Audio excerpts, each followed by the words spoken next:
Welcome into another episode of Chuckin Buckets, brought to you by the Fanatic Sports Network, a sports channel by fans for fans. Hey, go ahead and spin that intro.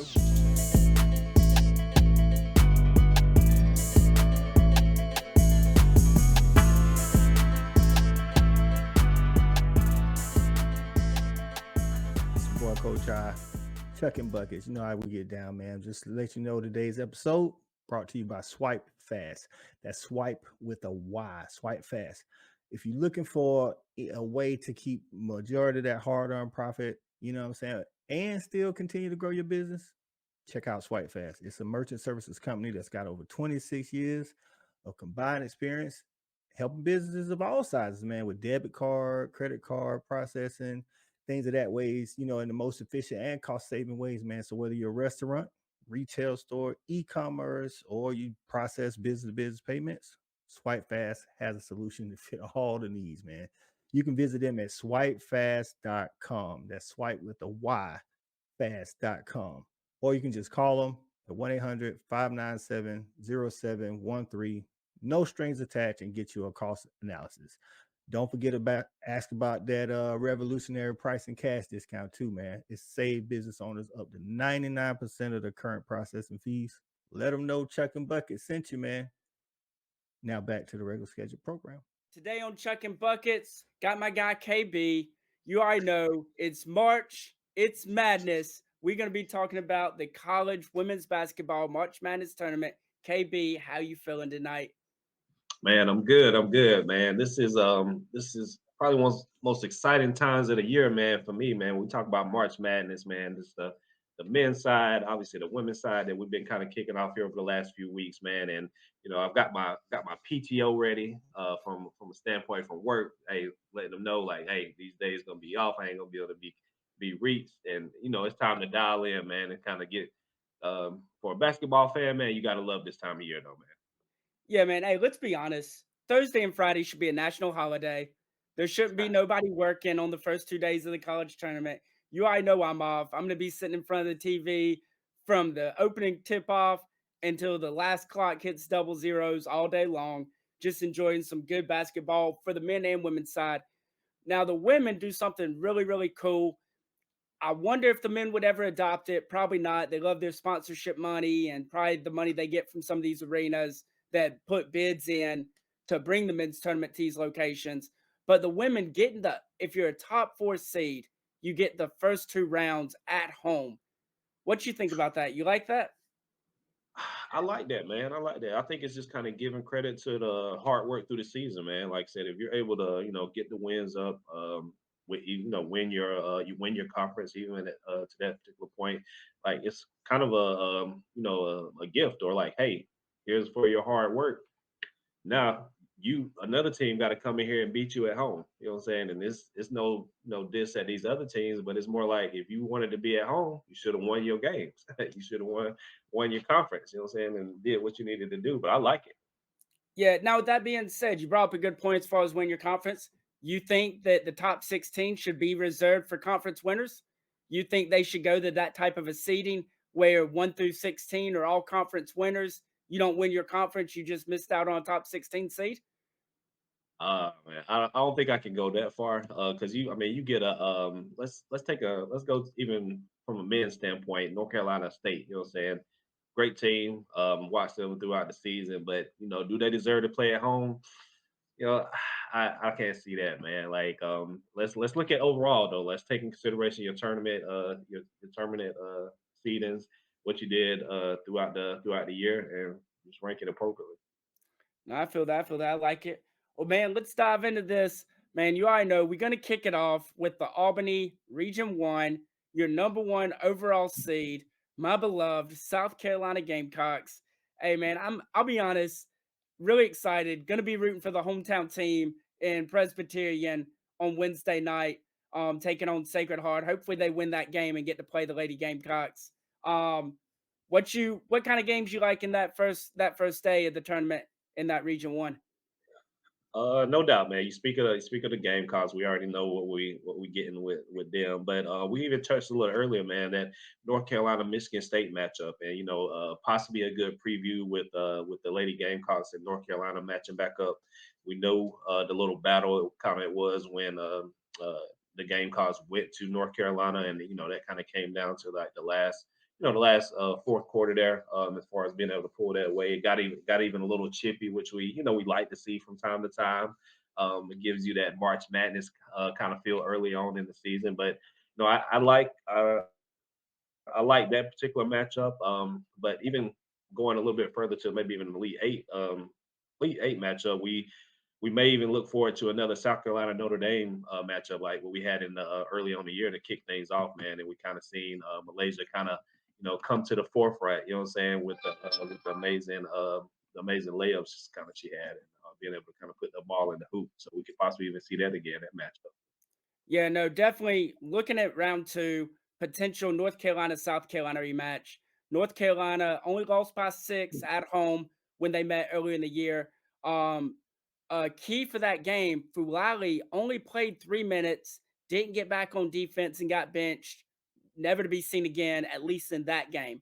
Obviously, she's been balling out of her mind lately. The SEC tournament MVP. You would have to think you would get a different Fulali if the two teams met again. So that matchup very much intrigues me. And look, man, Notre Dame has Hannah Hidalgo. And if it wasn't for Juju Watkins, she would be the best freshman in the country. Her numbers actually aren't that far apart from Juju's. Juju has just drawn all the national media attention. Um, I love Hannah's game. Notre Dame has suffered some injuries early in the year, but they've kind of found themselves. This isn't the same Notre Dame team that South Carolina dog walked to a 29-point win the first night of the season, dropping the 100 bomb on their head.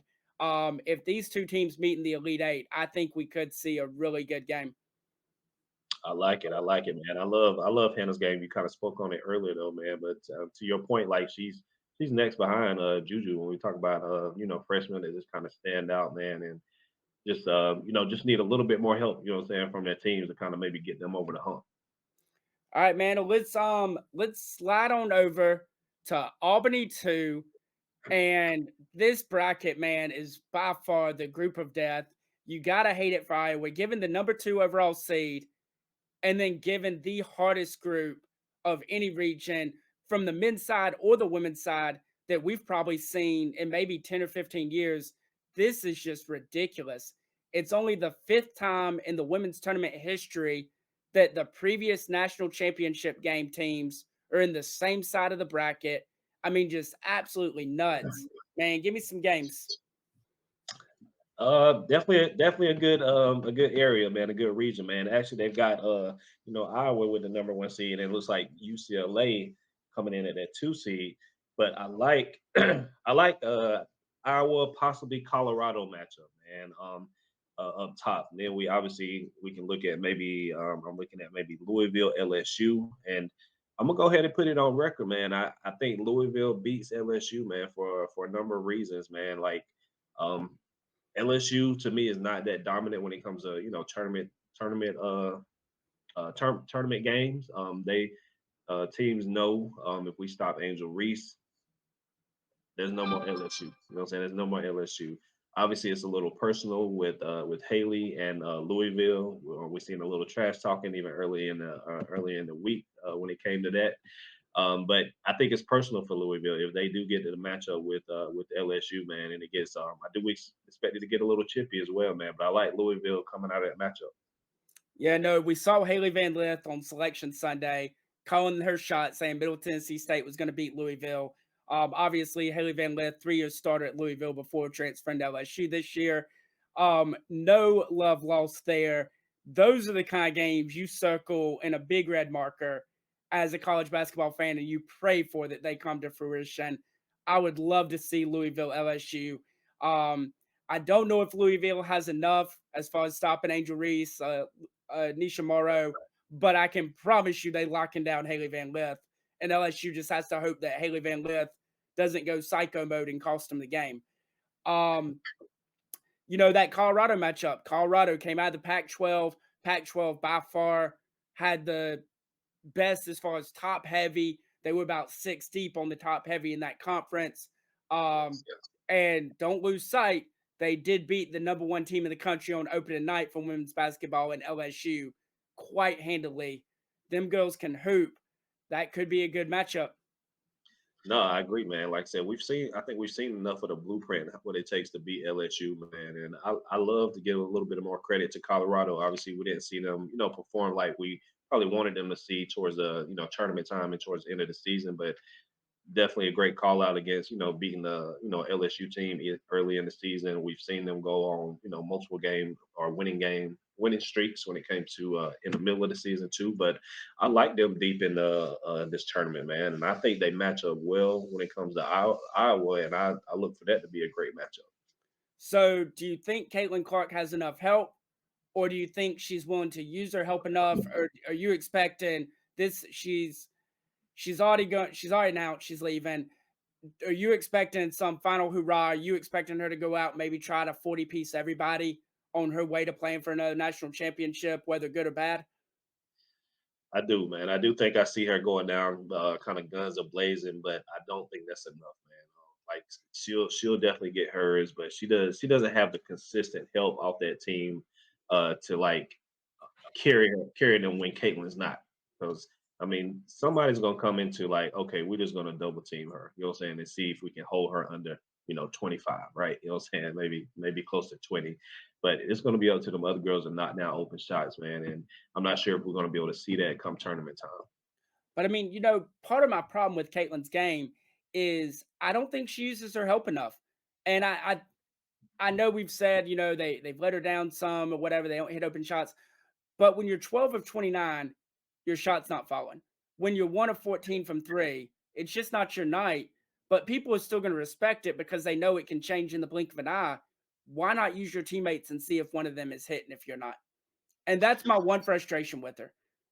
Yeah, I think part of it is on her, but man, I think the coaching got to take a lot of credit for that as well. Like I said, I mean, they've created this monster, you know what I'm saying? And Mhm. Caitlin Clark, this offensive, juggernaut. Like she can get a bucket regardless. Like we know what she can do, and but we've also seen her get 10 rebounds and 10 assists. You know what I'm saying? So we know she's got these capabilities in her bag, and I think what I'm saying that goes to coaching as far as play calling, and just getting those other teammates in the right position so they can score. Yeah, I guess if she's having an off night shooting, she's still going to go to the foul line. I would rather see her go for 15 and 20 assists instead of see her go for 35 on 12 of 34 shooting. Yeah. And those are a ton of wasted possessions where she could have got assist on if those are the type of numbers you're shooting at. Well, man, let's slide on over. Hit me with some games out of Portland, region number 3. Um, Another good region, man. No doubt, man. At the end of this region, man, I think I do see Ohio State coming out. Seeing making it to the Final Four. But they've got to get through a good, I think, a USC team in Texas. I think they do match up with UConn, but we know UConn's not the old UConn. So I mean, Ohio State's just been kind of rolling, man. They've been consistent all year, and it's going to show and pay off for them come tournament time. So I like Ohio State in the Final Four, kind of coming out of that region. Yeah, no, let's not forget Ohio State and UConn matched up last year, broke Gino's Elite 8 streak that was probably like 40 years or something crazy like that. I mean, he broke a crazy streak, and they didn't just beat him; they beat him by 20. And Yeah, things we know you're going to get with Ohio State, they're going to pressure the ball for 40 minutes. They're physical on defense, and they're going to bring it to you. Can they score enough will be the question. And I think they got some playmakers that can make that happen for them. Their stud, obviously, and McMahon had a huge game in their upset of Iowa earlier this year. So definitely something to look forward to with that. Texas losing their starting point guard at the beginning of the year, freshman stepping in, and has came ruined all the way back from on the brink of death as a program, wondering where you turn to next, and now the number 1 seed. Definitely a Cinderella story for them as a number 1 seed, which is really cool. I'm looking to see if they can pour that into a run or if it's just going to fall a little bit short this year. Yeah. No doubt. I like that Texas team as well. When we look at that Portland fourth side also. Um, yeah, just I mean, just you had me thinking about the whole Geno thing, man, and not to kind of get too far off topic, but he kind of reminds me on the Nick Saban type, man. Like I'm gonna say, you had so many great years, and as you get older, the landscape is changing. The NIL game is changing, the recruiting changing. Like as you get older, maybe you're not able to connect to some of these younger ladies like you were, years ago. And I think right now he leans a lot on like former players, being able to speak to some of that history. But it might be time for him to just kind of make that next move, man, and kind of see what that looks like. After UConn basketball, man. Yeah, no, for sure. I mean, you look, he hasn't won a title since 2016. Is it over? Does he get another one? Or has he won his last? And how long does he want to coach not winning titles? Right. Because there's an expectation that was set by UConn by him. You know what I'm saying? By him himself. And like if there was an expectation for them to be in a championship every year, right? You know what I'm saying? And almost an expectation to go undefeated at a particular point, every year as well. And last few years they haven't really came, too close to that. Obviously, they've been hit with some injury bugs over the last couple of years, so that never helps anybody. But at the end of the day, saying the numbers are going to be the numbers, and maybe it is a time for them. Do you think that Juju Watkins is enough for USC? Do you think they can make an Elite Eight or Final Four run, or do you have them potentially going out in the Sweet 16, or maybe No, man.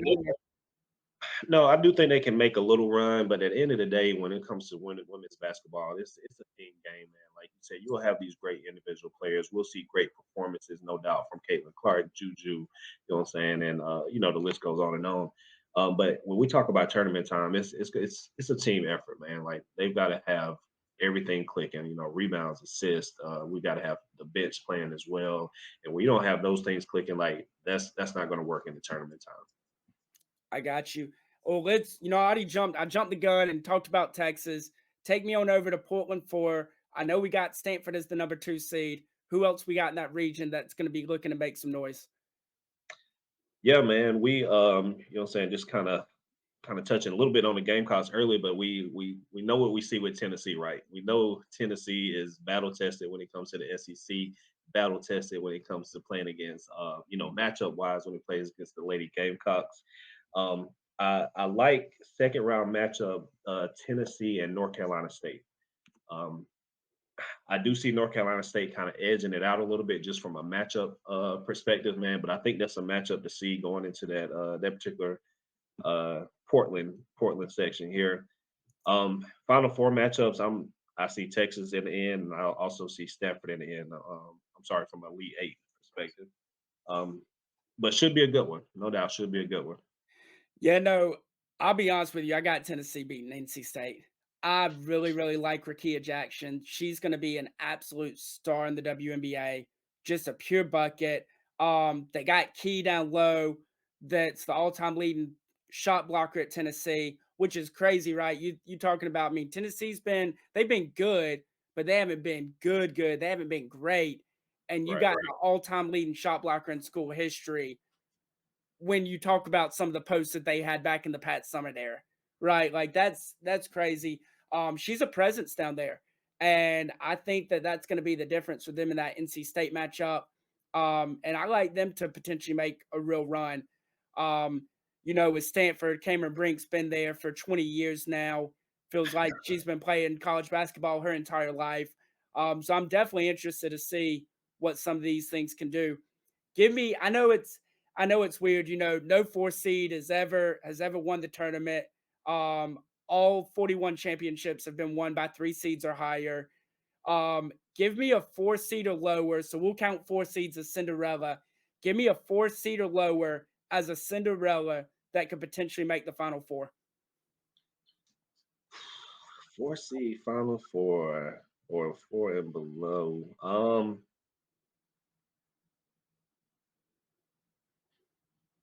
I think it is. I think it is Tennessee, man. Kind of looking at some of these matchups, kind of looking at some of these lower seeds as well. Even though you touched on Indiana early as well, but if I had to pick a Cinderella team, if they can get past North Carolina State, I think it is the Tennessee team. You speak about Rakia Jackson. No doubt, we've seen her step up in big moments, and that's what you need from a tournament perspective to go deep in the tournament. Obviously, the point guard play is there, and obviously the coaching is there too. So we've seen them. We've seen what they can do on a big stage. So I probably would lean Tennessee at that 6th seed. So for me, I would either lean Tennessee or Colorado. It's one of those two. If Colorado gets past Iowa, if LSU gets beat by UCLA, you got an all Pac-12 there in that Elite Eight. They're familiar with each other, so I can see a real road to Colorado getting to the Final Four as well. So all right, man, go ahead, break it down for the folk. Give me your Final Four. Don't have to be anything official. Obviously, you might change, but as we sit here today, who you got in the Final Four? Stat guy, I'm gonna go ahead and make it official. You know what I'm saying? I'm gonna go ahead and make this official. We got the Lady Gamecocks, obviously, final one of the Final Fours. We got Stanford, Cameron Brink. What you said? She's been there 20 years, going on her 21st year. Seems that way. Right, veteran in the game, no doubt. And then on the other side, man, UCLA coming out of there and Ohio State. Yep, UCLA. So UCLA, Ohio State, Lady Gamecocks, and Stanford. Final All Four. right, man. Look, I would love to sit here and call something crazy and call Colorado, call Tennessee. But look, man, end of the day, it ain't no fun when the rabbit got the gun. But in women's basketball, the rabbit never gets a turn with the gun. It's always the hunter. Man, I'm going straight chalk. I think you're looking at 1 versus 2 in the Elite Eight. And I'm going with South Carolina. I'm going with in that second win, I'm going with UCLA over Iowa. In the third win, give me USC over Ohio State. And then in the fourth one, give me Stanford over Texas. So I'm going Stanford, USC, UCLA, South Carolina. So 2 number 1s, 2 number 2s. Of course, I'm sticking with the USCs as my number 1. Right. And then I'll go ahead and make it official for you. The national championship game this year is going to be South Carolina versus UCLA. And I think it's going to be an absolute dandy. Not to mention, if that happens, you look at the potential of UCLA USC matchup, Southern Cal, that is, in the Final Four, which could be absolutely nuts for the two Los Angeles teams. But I think in the day, South Carolina, UCLA for the national championship. And look, dog, I don't need to wait for who you got in the natty. South Carolina's running the table this year, dog. Go ahead, print the shirts, print the hats, start passing them out to your friends. It's a wrap. Who you got in your natty? Get the parade ready. Same teams actually, man. Lady Gamecocks versus UCLA. With the Lady Gamecocks obviously pulling that thing out, man. I think it's just a storybook ending for those ladies this year. For the Lady Gamecocks, speaking of them, being able to lose so many players from last year and not knowing what it looks like coming into this year. Obviously, some Cinderella moments when we look back at the SEC tournament, right? You know what I'm saying? Hitting the 3-pointer at the buzzer from Cardoza to win the game going into the tournament. We go to the the LSU game, obviously, that happened over there. You know what I'm saying? We know what came out of that. Then from there, it's just Dawn and her coaching staff just putting this little run together, getting those ladies prepared, and just kind of running through this bracket right quick, man. They can get ready for next year. So look, man, I was gonna let it ride, but you brought up the LSU South Carolina. Do we see an impact from that game in officiating across the board in the NCAA tournament? Not necessarily if those two teams play each other, not necessarily just in those two teams' games. Do we see games officiated a lot tighter in the NCAA tournament because of what we saw in the SEC championship? I think we see it officiated a little bit better when it comes to the trash talking. Maybe not necessarily the physical play, because even when I look back at the USC LSU game, and I was at the game, like the trash talking really allowed that to escalate to where it shouldn't have been. And I think going into that, like I said, as a referee, you just don't want that on your watch at that point. Like I said, let it be physical, let the ball be the ball, but don't let the trash talking escalate to a point where, saying it gets to, physical pushing or shoving or, in between timeouts. They're trash talking before the ball is tipped, is trash talking. Like that's the part that can be controlled. No, I feel that. Not look, I know I've said it to you before and I'll say it on air. Everybody's claiming South Carolina LSU round 3. That's what everybody wants for a national championship. Please do not give us that game. I'm telling y'all right now, it will be detrimental to women's basketball for the long run, and it will be the worst national championship game we've probably seen in 40 years. The refs are going to control the game. The first time Cardozo and Angel Reese lock up, it's a double foul. And then from there, the refs are just going to control everything. We're probably going to see 60 or 70 fouls called. We'll see multiple people foul out. It's just going to be absolutely nuts. Yeah, I definitely don't want to see it either, man. And I think I don't want to see it for a couple reasons. And I think one of the main reasons that, like I said, especially if we get to see what we predicted in a USC UCLA matchup, right? Like if we look at LSU, like their time is this year. After next year, Angel leaves for goes to the draft. Like LSU is not going to be the same LSU. I don't think that rivalry just lasts outside of this particular year that we have right now. And I think it's time to kind of move forward, like you said, with a game of women's basketball. We've got all these Pac-12 teams out here that are, making noise, and it's time to kind of look at different rivalries now. Look at different matchups and just kind of broaden this game as we move it forward. Yes, sir. Yes, sir. Look, y'all, we appreciate y'all tuning in. This has been our March Madness preview. If you like the content, be sure to smash that like button. Always make sure you subscribe. We got new stuff coming to the channel all the time. And look, man, y'all jump in this comment section. Give us who y'all's national champion winner is. Man, if y'all taking the easy road like me and KB going with South Carolina, give us some predictions, man. Give us some wild takes. Maybe you got an upset or two that nobody else has. Give me your Cinderella. I know in the men, we look for double-digit Cinderellas. But look, man, if you ain't won a natty, you a Cinderella in my book. So no 4 seed or lower has ever won the natty. So if you got a 4 seed or lower going to the Final Four in your women's bracket, make sure you drop that as well. Me and KB love to reply and talk back with y'all. But until then, man, y'all just keep chucking them buckets, and we'll see you next time